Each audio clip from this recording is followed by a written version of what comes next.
Illegal तरीके से आए और इलीगल ही रह रहे हैं। हम तो यही चाहते हैं कि उनको निकाल देना चाहिए। हमारी आबादी तो ऐसे ही बढ़ गई है और बढ़ भी रही है। इलेक्शन होगा, आपको क्या लगता है कौन आएगा? मोदी जी आएंगे और कोई अल्टरनेटिव नहीं है, कोई उसका दबाव बनाने वाला है नहीं, कोई विपक्ष नहीं है। वो विपक्ष जो सब इकट्ठा होते हैं वो सिर्फ निकल जाते हैं, आते और चले जाते हैं। महंगाई आज से थोड़ो है, महंगाई तो पहले से भी चली आ रही। पहले 2000 तनख्वाहें मिलती थी, अब 20,000 हैं। 10,000 मिलती थी तो अब 2 लाख हैं, 2 लाख मिलती थी तो 5 लाख हैं। तनख्वाहें भी तो ऐसे बढ़ी हैं। नमस्कार जी। सर, आपका नाम क्या है? अलखनारायण पांडे।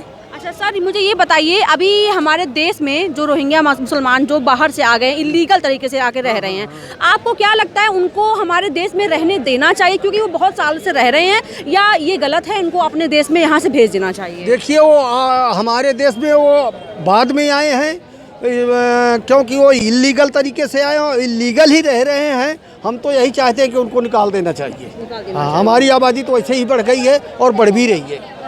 हाँ, इस समय हिंदुस्तान की आबादी चाइना को भी मात कर गई। हाँ, कर चुकी है सर। हाँ, कर चुकी है ना, तो हम तो चाहते हैं कि निकाल दिए। अब बाकी वाला जानिए। सर, इसके अलावा ये मुझे बताइए, इलेक्शन आने वाला है, अभी राज्य का इलेक्शन चला जिसमें बीजेपी जीत गई, अब दोबारा 24 में फिर से इलेक्शन होगा, आपको क्या लगता है कौन आएगा? मोदी जी आएंगे और कोई अल्टरनेटिव नहीं है, कोई उसका दबाव बनाने वाला है नहीं, कोई विपक्ष नहीं है। वो विपक्ष जो सब इकट्ठा होते हैं वो सिर्फ निकल जाते हैं, आते और चले जाते हैं। उनका कोई वैल्यू नहीं है ना। अच्छा, लोग बोलते हैं कि कांग्रेस में राहुल गांधी जी तो हैं, वो कर सकते हैं, वो उनसे अच्छा कर सकते हैं अगर उनको मौका मिले तो। राहुल गांधी कुछ भी नहीं कर सकते हैं, उनको सब लोग पप्पू बोलते हैं। हम तो नहीं बोलते, लेकिन उनको कुछ लोग बोलते हैं, वो कुछ भी नहीं कर सकते।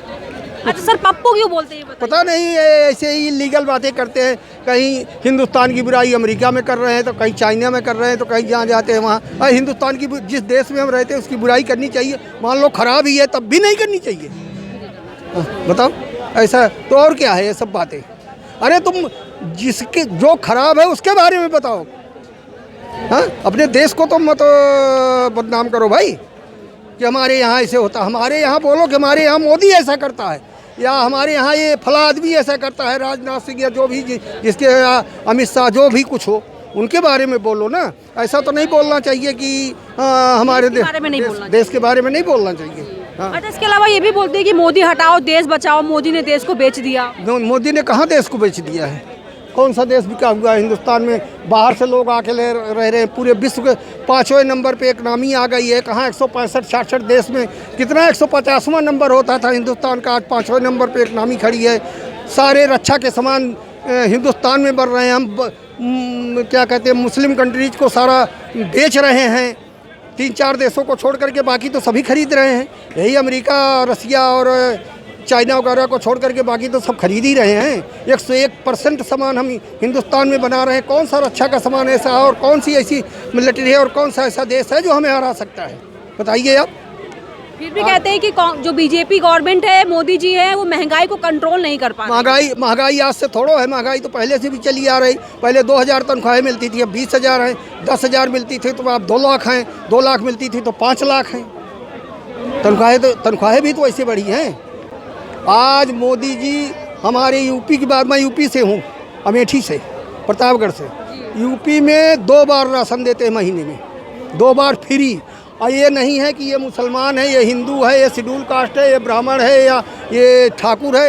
एक तरफ से बराबर सबको बराबर राशन पानी मुफ्त मिल रहा है। बताइए कौन भूखे मर रहा है? क्या महंगाई है? ये मुफ्त की बात पे लोग ये भी बोलते हैं कि अगर यहाँ पर जो दिल्ली के मुख्यमंत्री हैं आम आदमी पार्टी के केजरीवाल जी, अगर वो बांटे तो आप लोग सब बोलते हैं कि गलत कर रहे हैं। लेकिन अगर फ्री यही गलत इसलिए कर रहे हैं कि इनके पास कुछ है नहीं।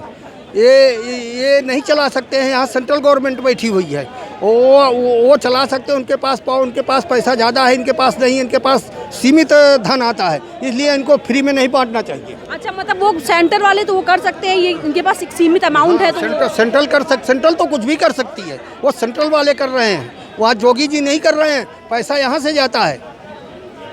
हाँ, और जो ये पानी बिजली मिल रहा है, ये तो पानी बिजली 200 यूनिट तक फ्री किया हुआ है। ये तो बहुत दिनों से चला है, कांग्रेस के ज़माने से भी आ रहा है। हम सोचते हैं, हम 50 साल दिल्ली में रहे हैं, अभी हम चले गए हैं। ये तो पहले से भी आ रहा है, इसकी कोई दिक्कत नहीं है।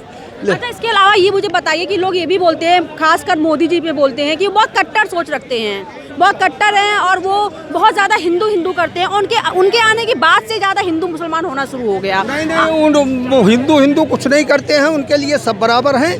वो कोई हिंदू नहीं करते हैं, वो सिर्फ राष्ट्रीयता की बात करते हैं, राष्ट्रवाद की बात करते हैं। देश को आगे बढ़ा रहे हैं, देश को आगे कहाँ तक ले जाएंगे ये मोदी जी जाने। और कहीं आज तक एक भी दंगा नहीं हुआ है 10 साल में। जम्मू कश्मीर में नहीं पत्थरबाजी होती थी, अब वहाँ आप देख लीजिए कि 2 लाख हेक्टेयर कितनी एकड़ ज़मीन खाली करवा ली। वो किसकी थी? नेताओं की थी। नेता के अलावा और कोई वहाँ रो नहीं रहा है, सब खुश हैं। और बुलडोजर अब भी जारी है, अवैध कब्जा कर रखा था सब। अब उनको नुकसान, अब वो चिल्ला रहे हैं। अब क्यों चिल्ला रहे हैं भाई? अब हम अवैध कब्जा कर लें तो वो क्या है फिर? अच्छा, योगी आदित्यनाथ का जो ये बुलडोजर का जो चलता है, आप इससे खुश हैं कि सही करते हैं? वो जहाँ पे भी गलत लोग करते हैं, इलीगल रहते हैं, तो वहाँ पे बुलडोजर एक आध गलत भी हो सकता है, उसमें कोई टूट जाए, एक आध गलत भी हो, वैसे तो ठीक है। नोटिस दिया जाता है, उस बाकायदे सबको बताया जाता है कि यहाँ बुलडोजर चलेगा, यहाँ तोड़ा जाएगा, और कुछ को हटाया जाता है, कुछ को पैसे दिया जाता है, कुछ को जैसे जो नियम और कानून बने हुए हैं उसके अनुसार। ये तो ऐसा नहीं, वो तो उन्हीं को बुलडोजर उन्हीं पे चलता है जो खूंखार हैं जी,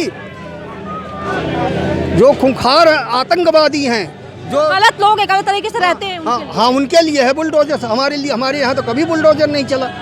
और बोलिए आप। इसके अलावा ये भी बोलते हैं कि जो हमारे यूथ हैं, जो युवा हैं, उनको नौकरियां नहीं मिल पा रही हैं। वो है मिल रही हैं जी हमारे यहाँ यूपी में। अभी मैं 3 साल में मैंने देखा है कि 2-2.5 लाख आदमियों को लगाया गया है पुलिस फोर्स में। ये उसमें क्या कहते हैं, BSF में, बॉर्डर सिक्योरिटी फोर्स में, RPF में, उसमें यूपी पुलिस में, और ऐसे तमाम भर्तियाँ। अभी भी 55-56 हज़ार वैकेंसियाँ यूपी में निकली हुई हैं। ऑनलाइन फार्म चल रहे हैं। जो पढ़े लिखे हैं आ रहे हैं, जो पढ़े लिखे नहीं लफंगे हैं वो नहीं आएंगे। धन्यवाद सर। इस तरह के और भी वीडियोज़ देखने के लिए हमारे YouTube चैनल मीडिया फाटक पर विजिट करें।